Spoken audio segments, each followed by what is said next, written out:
అంబేద్కర్ జయంతి సందర్భంగా బీజేపీ రాష్ట్ర కార్యాలయంలో అంబేద్కర్ జయంతి వేడుకలు ఘనంగా నిర్వహించారు. కేంద్ర మంత్రి కిషన్ రెడ్డి లక్ష్మణ్లతో కలిసి బండి సంజయ్ అంబేద్కర్ చిత్రపటానికి పూలమాల వేసి నివాళులు అర్పించారు.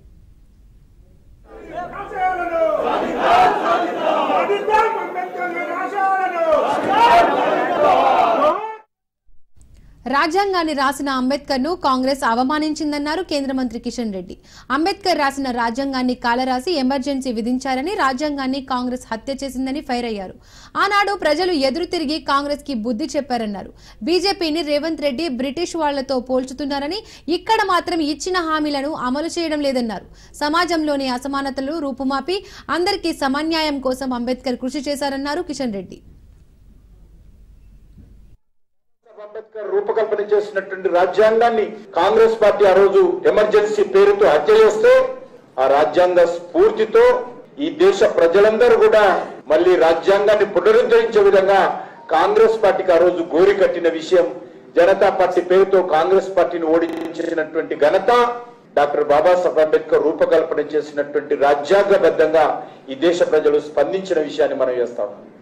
భారత రాజ్యాంగం అనేక రకాల ఒడిదుడుకులు ఎదుర్కొన్నప్పటికీ, ముఖ్యంగా కాంగ్రెస్ పార్టీ అన్ని రకాలుగా రాజ్యాంగాన్ని తమ పార్టీకి అనుకూలంగా, నెహ్రూ కుటుంబానికి అనుకూలంగా, కాంగ్రెస్ నాయకత్వానికి అనుకూలంగా, కాంగ్రెస్ పార్టీ అధికారాన్ని ఉండాలనేటువంటి కుట్రతో అనేక కుతంత్రాలు చేసినప్పటికీ మరి రాజ్యాంగం చెక్కు చెదరలేదంటే అది డాక్టర్ బాబాసాహెబ్ అంబేద్కర్ యొక్క గొప్పతనం అని సందర్భంగా మనం చేస్తున్నాను.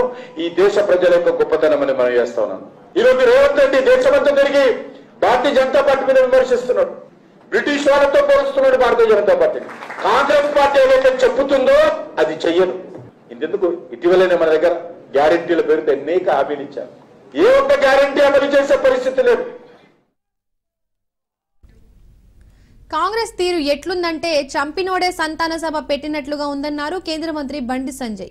అంబేద్కర్ ను అడుగడుగునా అవమానించేదే కాంగ్రెస్ అని, ఆయనపై కుట్ర చేసి 2 సార్లు ఓడించిందే కాంగ్రెస్ అని మండిపడ్డారు.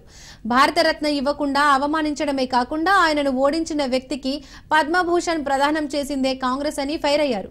తక్షణమే బడుగు బలహీన వర్గాల ప్రజలందరికీ కాంగ్రెస్ క్షమాపణ చెప్పాలని డిమాండ్ చేశారు.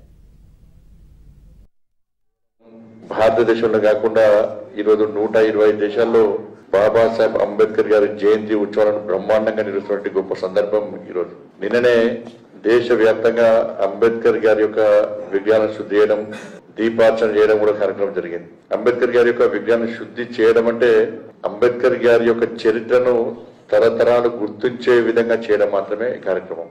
గతంలో కాంగ్రెస్ పార్టీ బాబాసాహెబ్ అంబేద్కర్ చరిత్రను తిరుమల చేసే ప్రయత్నం చేసింది. కానీ అంబేద్కర్ గారి చరిత్రను స్ఫూర్తిదాయకంగా తరతరాలు గుర్తుంచుకోవాలని ఆలోచనతోని పంచతీర్థాల పేరుతోని అభివృద్ధి చేసిన విషయాన్ని గుర్తుంచుకోవాలి. ఢిల్లీ నడిబొడ్డున 200 కోట్లతో బాబాసాహెబ్ అంబేద్కర్ ఇంటర్నేషనల్ సెంటర్ ఏర్పడిన ఘనత భారతీయ జనతా పార్టీ నరేంద్ర మోడీ ప్రభుత్వాన్ని. ఇవాళ సెంట్రల్ హాల్లో బాబాసాహెబ్ అంబేద్కర్ ఫోటో పెట్టినంటే అది భారతీయ జనతా పార్టీ అటల్ బిహారీ వాజ్పేయి గారి నేతృత్వంలో ఎన్డీఏ ప్రభుత్వం ఒత్తిడితో పెట్టిన విషయాన్ని మనం గుర్తుంచుకోవాలి. ఇలా బాబాసాహెబ్ అంబేద్కర్ కు భారత్ అంతా ఇప్పించేది భారతీయ జనతా పార్టీ. ఇవాళ మొదటి నుంచి కూడా బాబాసాహెబ్ అంబేద్కర్ ను వ్యతిరేకిస్తూ ఇవాళ కాంగ్రెస్ పార్టీ వ్యవహారాలు ఎట్లుందంటే చంపిన వాళ్ళే సంతాప సభ పెట్టడం తీరున్నది. ఇవాళ రాష్ట్ర వ్యాప్తంగా ఘనంగా నిర్వహించాలి. ఘనంగా కాంగ్రెస్ పార్టీ ఇప్పటికైనా క్షమాపణలు చెప్పాలి. కేవలం భారతదేశంలో కాకుండా ఈరోజు